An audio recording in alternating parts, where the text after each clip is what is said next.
Hello दोस्तों, आज की इस वीडियो में देखिए असदुद्दीन अवैसी ने नरेंद्र मोदी से कहा है कि आप हिंदुस्तान के वज़ीर आज़म हैं या नहीं। तो वीडियो को अंत तक देखिए और प्लीज़ इस वीडियो को लाइक और सब्सक्राइब करना ना भूलें। नरेंद्र मोदी, क्या आप किसके वजीर आजम हैं? आप भारत के 133 करोड़ जनता के प्रधानमंत्री हैं या नहीं, बताइए आप। बल्कि मैं तो यहां में खड़े होकर कह रहा हूं कि नरेंद्र मोदी, आप भी मंगलवार को सोमवार को छुट्टी डिक्लेयर कर दो, हमको इतराज नहीं है। अगर वो उससे भी दिल नहीं भरता तो आप ये कह दो कि हफ्ते में 7 दिन नहीं रहेंगे, 8 दिन रहेंगे, उसको कह दिए उसका नाम मोदीवार होगा। मोदीवार कर दीजिए। अगर भारत की गरीबी मोदीवार करने से खत्म होती है तो करके बताइए, हमको करके बताइए ना। मगर मोदी अपनी तकरीर में सिर्फ मुसलमान मुसलमान मुसलमान मुसलमान कर रहे हैं। नरेंद्र मोदी, हिंदू भाइयों में भी बहुत गरीबी है, हिंदू बैकवर्ड क्लास के भाई बहनों में बहुत गरीबी है, बेरोजगारी है, दलितों में बेरोजगारी है, गुर्बत है। बताओ मोदी, तुमने उनके लिए क्या किया? तुम तो गाली हमको दे रहे हो, मगर बताओ इनके लिए आपने क्या किया? मोदी के पास कोई जवाब नहीं है। आप बताइए कि क्या कोई प्रधानमंत्री ऐसा इस जबान को इस्तेमाल कर सकता है कि जुमे के दिन ऐसा कर दिए तो मुसलमान हिंदू से लड़ना चाह रहे, मुसलमान ईसाई से लड़ना चाह रहे। देश के प्रधानमंत्री, आप क्यों लड़ाना चाह रहे हैं? आप क्यों लड़ाना चाह रहे हैं? अरे यहां पर इस मुल्क में, वतन अजीज में, भारत में अल्पसंख्यक समाज मुसलमानों की एक 1200 साल की तारीख है। ये मेरे अल्फाज नहीं है, मौलाना अबुल कलाम आजाद के अल्फाज है।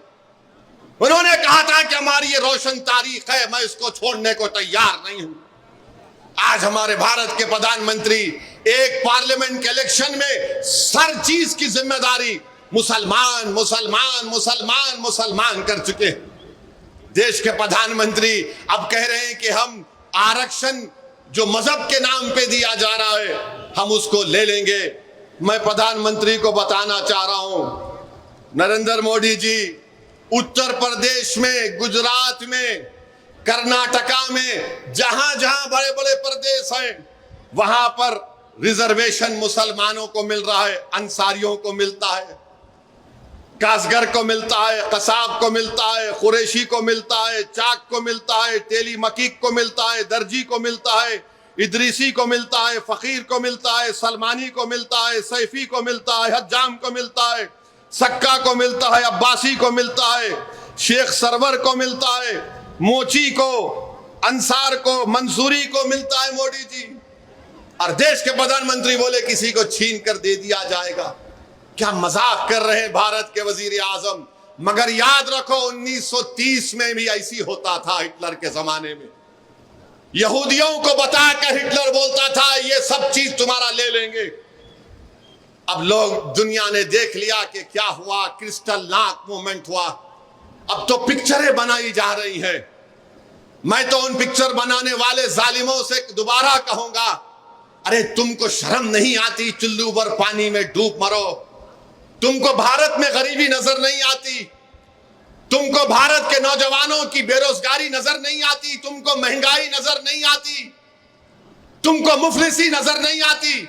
ये जालिम पिक्चर बनाने वाले मुसलमानों का थूक चाटते हैं, जो जमीन पर हम थूकते हैं, और पिक्चर बनाते हमारे खिलाफ। अरे जालिमों, तुम अपना पेट भरने के लिए कब तक भारत को तोड़ोगे? बनाओ पिक्चर बेरोजगारी पर, नहीं लव जिहाद, कश्मीर, फुला, वो लिए, अरे सब झूठ पर और पिक्चर बनाते हैं। और हद तो यह है कि देश के प्रधानमंत्री कहते हैं पिक्चर अच्छी है, जाकर देखो। नरेंद्र मोदी, ये हमारी बदकिस्मती है कि आप देश के वजीर आजम बन गए। अगर आप बंबई में जाकर एक्टिंग करते तो भारत के नहीं, दुनिया के बहुत बड़े एक्टर होते आप, बहुत बड़े एक्टर होते आप। पूरे दुनिया के अवार्ड आपको ही दिए जाते। आपने कभी सुना किसी इंसान को कहते हुए कि मैं अपनी मां के पेट से पैदा नहीं हुआ? कभी सुना आपने? मैं तो अपनी मां की पेट से पैदा हुआ, अल्लाह के फजलो करम से। आप सब भी पैदा हुए ना? मोदी जी बोलते मैं नहीं। कैसे पैदा हुए भाई? देश के प्रधानमंत्री कह रहे हैं और कह रहे हैं कि मुझे ऊपर वाले ने खास मकसद के तहत भेजा। क्या मकसद है आपका बताइए? गंगा में लाशें बह रही थी कोविड के दौरान, नरेंद्र मोदी, क्या आपको दिखाई नहीं दिया? उन लाशों को कुत्ते लोच कर खा रहे थे। भारत के युवाओं का मुकद्दर आपने बेरोजगारी बना दिया।